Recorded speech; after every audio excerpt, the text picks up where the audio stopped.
So in terms of the change, Title 42 went away earlier this month. There have been the rules applied by the Biden administration on four countries where they have to provide proof that they have sought asylum in a country prior to coming to the U.S. Has it helped? Well, good morning, Adrienne. So one thing I can tell you is the fact that, yes, the numbers have decreased. You mentioned that earlier. Of course, early on, we were averaging anywhere from 7,000 to 8,000 encounters in a single day across the southwest border. But now the numbers have fluctuated anywhere from 4,000 to 5,000 encounters across the southwest border. But that's not taking into account the number of illegal immigrants that are being processed and released at the ports of entry with notice to appears, which means they receive a court date. Some receive a court date. Some are being released without any type of court date. But those that are receiving a court date usually will have to appear before a judge anywhere from 3 to 4 years, and sometimes beyond that. So what that's doing is creating a much larger influx, a much larger backlog of these asylum cases. And many of those that have been in the country for years and doing the process the right way are now going to have to wait even longer now, because now there's so many people coming across the border and being released with these court dates that it's not going to be enough to actually catch up with the flow of people that they need to be processed that are doing it the right way. So this, all it does is create a much larger magnet, a much larger pull factor for people to come to the country, because they know that those that are being released at the ports of entry or that even cross or being smuggled are eventually going to make it to their destination. That's why we're going to continue to see these numbers to increase. Of course, we begin the summer months. Typically during the summer months, we do see a high influx of people coming across, human smuggling, drug smuggling. That has not changed. That still remains to be a problem that we're seeing here in Texas.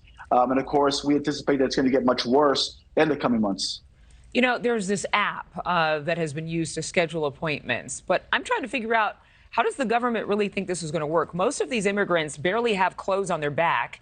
They don't have anything but Wi-Fi on their phones. They can't make phone calls. They don't have their own cellular plan. And so exactly how is this supposed to work where they know what to do?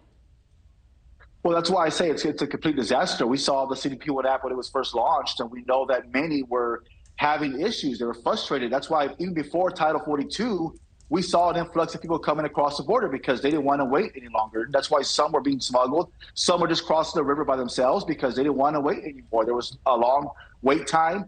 The app wasn't working. The connection issues, signal issues with the phones. It was making it very difficult for them to follow this process. And of course, we talked earlier about 4 countries. Well, keep in mind that Border Patrol reported over 150 different countries where they're seeing people coming from. So it's a much larger problem at a much larger scale that we're seeing. It's not just for specific countries that we're seeing people coming from.